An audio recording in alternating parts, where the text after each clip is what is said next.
जोहार दादा। आज हम लोग देखेंगे किसी भी पदार्थ से इलेक्ट्रॉन, प्रोटॉन, न्यूट्रॉन का मान कैसे निकालते हैं। मान लीजिए कि कोई पदार्थ है, जैसे हम मान लेते हैं कोई पदार्थ है, ये एक्स मान लेते हैं कोई पदार्थ है। इस पदार्थ कोई पदार्थ का नाम नहीं है, मान रहे हैं कि एक्स कोई पदार्थ है। एक्स कोई पदार्थ है तो ऊपर में रहता है ए और नीचे रहता है जेड, यानी कि ऊपर में जो होगा वो परमाणु द्रव्यमान होगा। क्या रहेगा? परमाणु द्रव्यमान। परमाणु द्रव्यमान को ही परमाणु भार कहते हैं। परमाणु द्रव्यमान को ही परमाणु भार कहते हैं। और नीचे में होगा जेड। जेड को हम लोग कहते हैं परमाणु संख्या। क्या कहते हैं? परमाणु संख्या।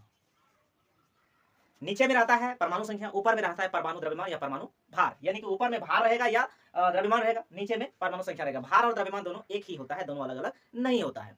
तो ऊपर वाले को हम लोग बोलते हैं जेड और ए, और नीचे वाले को बोलते हैं हम लोग जेड। यानी कि कुल मिलाकर बात हम ये समझते हैं कि किसी भी पदार्थ का ऊपरी हिस्सा में परमाणु द्रव्यमान और परमाणु भार रहता है और किसी भी पदार्थ का निचला हिस्सा परमाणु संख्या होता है। तो यहाँ तक का बात समझ में आ गया कि कोई भी पदार्थ रहेगा, चाहे वो कार्बन रहे, मैग्नीशियम रहे, सोडियम रहे, कुछ भी रहे, उससे मतलब नहीं है।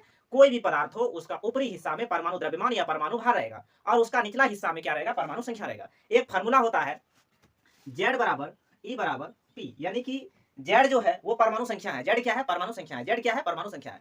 परमाणु संख्या बराबर इलेक्ट्रॉन बराबर प्रोटॉन होता है। परमाणु संख्या जो रहेगा वही इलेक्ट्रॉन होगा और वही प्रोटॉन होगा, यानी कि इलेक्ट्रॉन और प्रोटॉन जो होगा वही होगा जो परमाणु संख्या होगा, यानी कि परमाणु संख्या ही इलेक्ट्रॉन होगा और प्रोटॉन होगा। बात समझ में आ रहा है? मेरा कहना है कि नीचे वाला हिस्सा होता है परमाणु संख्या, नीचे वाला हिस्सा होता है परमाणु संख्या।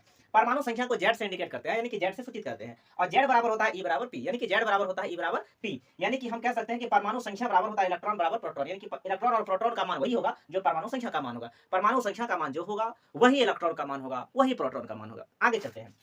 आगे हमको निकालना है न्यूट्रॉन का मान। तो न्यूट्रॉन बराबर फॉर्मूला क्या हो जाएगा? ऊपरी हिस्सा, यानी कि परमाणु द्रव्यमान। परमाणु द्रव्यमान को हम लोग किसे इंडिकेट कर रहे हैं भाई? यहाँ पे ए से सूचित कर रहे हैं। परमाणु द्रव्यमान को हम लोग ए से सूचित कर रहे हैं। परमाणु द्रव्यमान को हम लोग ए से सूचित कर रहे हैं। और अगला है मेरा परमाणु संख्या। परमाणु संख्या को किससे सूचित कर रहे हैं? जेड से सूचित कर रहे हैं। यानी कि नाइट्रोजन का मान निकालने के लिए क्या हो जाएगा मेरे भाई?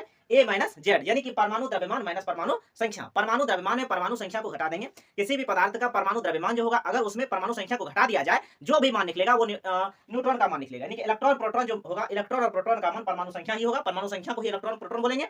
और एन बराबर एन जो निकालेंगे न्यूट्रॉन का मान, वो हो जाएगा परमाणु द्रव्यमान घटा परमाणु संख्या। अब हम लोग एक एग्जांपल के माध्यम से समझते हैं। जैसे कि हम मान लेते हैं सोडियम Na, तो सोडियम का जो परमाणु संख्या होता है मेरे भाई वो 11 होता है। परमाणु संख्या क्या होता है? 11 होता है। और परमाणु द्रव्यमान जो होता है वो 23 होता है। क्या होता है? 23 होता है। यानी कि हम ये कह रहे हैं कि जेड बराबर यहाँ पे दिया हुआ है 11। जेड बराबर क्या दिया हुआ है? 11। यानी कि हम कहते हैं निचले, पहले भी बताए थे कि किसी भी पदार्थ का निचला हिस्सा जो होता है वो परमाणु संख्या होता है और ऊपरी हिस्सा जो होता है वो परमाणु द्रव्यमान या परमाणु भार होता है। परमाणु द्रव्यमान या परमाणु भार होता है।